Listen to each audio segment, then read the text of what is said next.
Is the Fed trying to cause another recession before the November 2020 presidential election? Hello, this is Robert Romano, Vice President of Public Policy with Americans for Limited Government.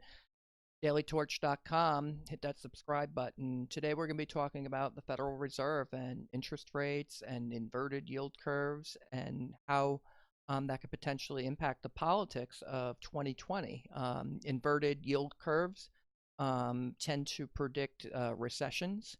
That's gone on for history. So what this means is that the long-term interest rate, say the 10-year Treasury, will drop below the rate for the short term. Now, usually it's the other way around in normal economic conditions where you would have a positive yield curve when the economy is growing. But right before the economy starts contracting, the yield curves tends to invert.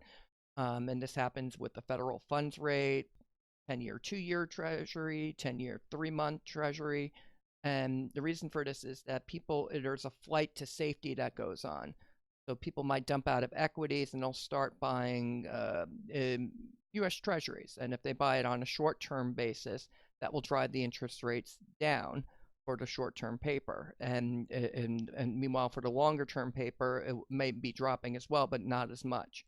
And so you have this predictive quality with inverted interest rates where they go below the kind of into negative territory right before recessions, and then it'll start rising again. And so this could be problematic because you don't want to see a recession happen. You always want to see the economy growing. You want to see unemployment really low and strong growth and more jobs, and it's just good, favorable economic conditions. And so we're going into negative territory now. The Fed is basically has been ratcheting up interest rates since President Trump came into office. Now, this is not actually a bad thing per se. It means the economy was heating up.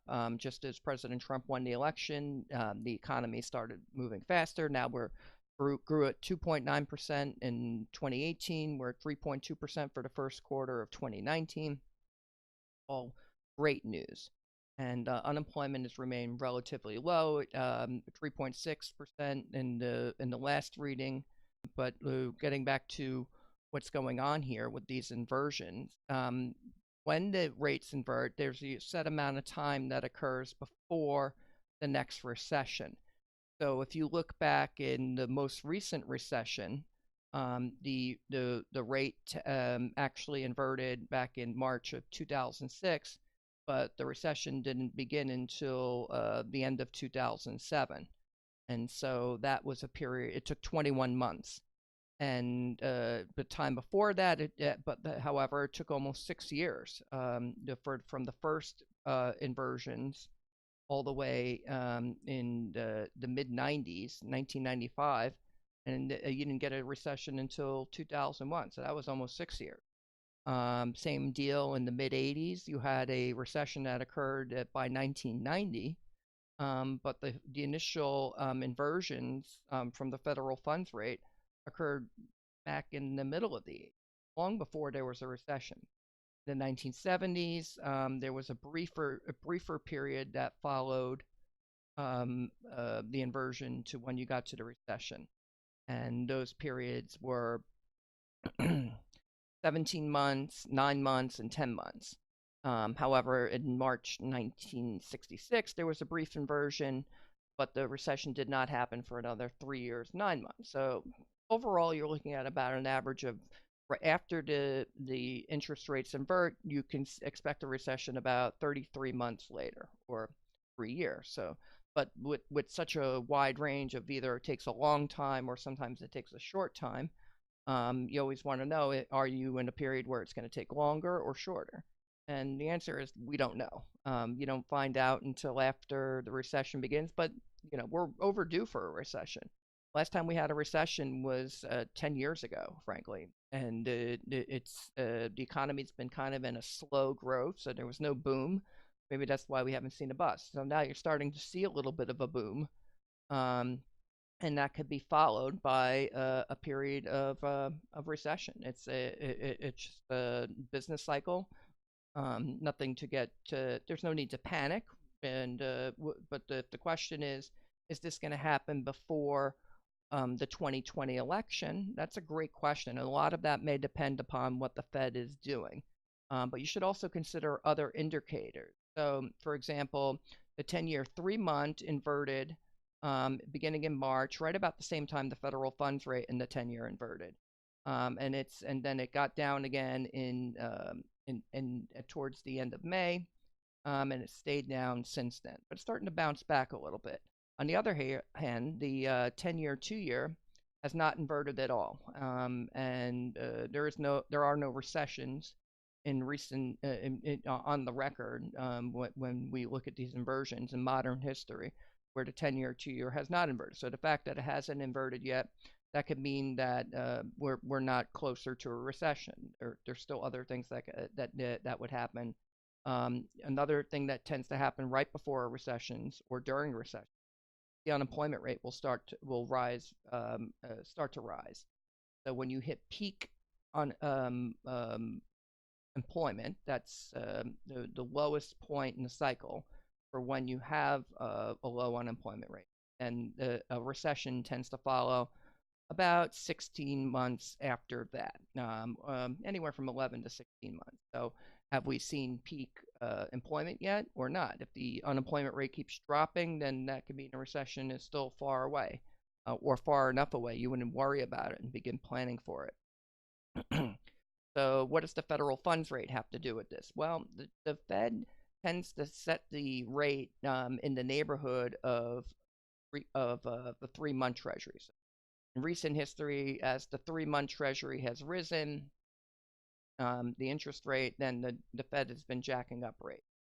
But now the Fed is forecasting that potentially there may be an interest rate cut that'll occur. And sure enough, 3-month treasury has started to decline a little in the interest. And so this could result in the whatever inversion you're seeing on the 10-year 3-month, it could be cured. If the 3-month treasury keeps on, the interest rate keeps on dropping, then you could see it get below that of the 10-year treasury. Right now, the 10-year is at about 2.1%. That's pretty low if you go by historical standards. That's a very low interest rate. And looking at the record here, we've seen interest rates declining since the great inflation of the 1970s and the early 1980s, and they've been declining ever since. And they can get pretty low. And so how low can they go? That's a different question. And what this is telling us is that inflation is not a problem. If anything, prices are very stable right now. You've been seeing 2% inflation for the past 12 months. And so you have low unemployment, stable inflation, the economy is accelerating in the first quarter.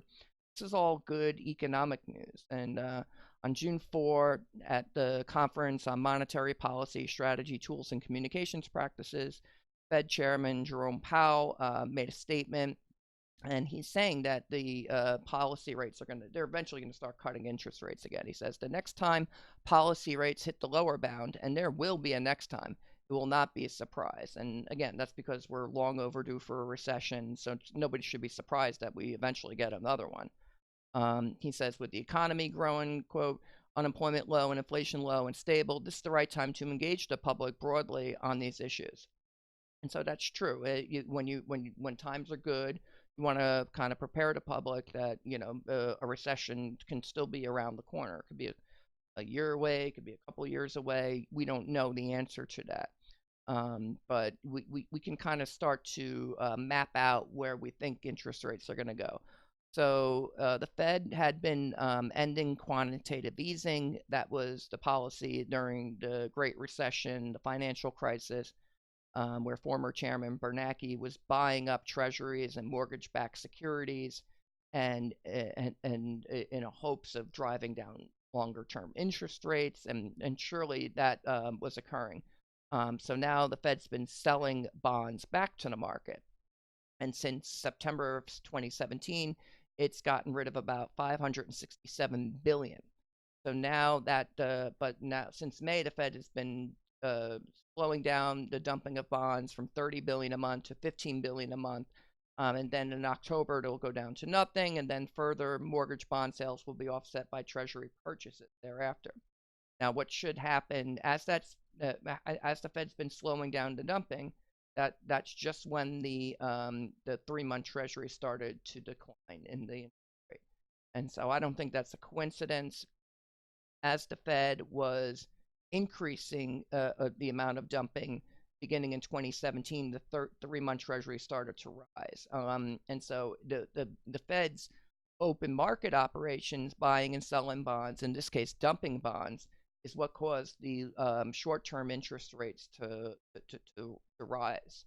And now that they're stopping, they're slowing down. Now the interest rate's starting to go back down. So that raises the question: is the Fed trying to cause a recession by dumping the bonds and affecting interest rates? Clearly, the interest rate, the Fed funds rate, and the 10-year have inverted. The 10-year 3-month has inverted. But again, on the other hand, the 10-year 2-year has not yet inverted, and it may not be doing so for some time. So the Fed should hope there's no recession before 2020 election, because some will make the case that they did it on purpose. They were trying to hurt President Donald Trump, and they want to be independent of politics, and so they gotta not be interfering with politics. And I'll leave you with the closing here to remind you of some history of what happens with recessions. Recent presidents who lost re-election, Jimmy Carter and George Herbert Walker Bush, each had recessions in 1980 and 1990 respectively to contend with, that surely weighed down their chances for re-election. In terms of President Donald Trump's chances, a lot may ride on what the Fed does next. And that's the commentary. This is Robert Romano, Vice President of Public Policy with Americans for Limited Government, dailytorch.com. Hit that subscribe button, ring the bell for notifications, and have a great day.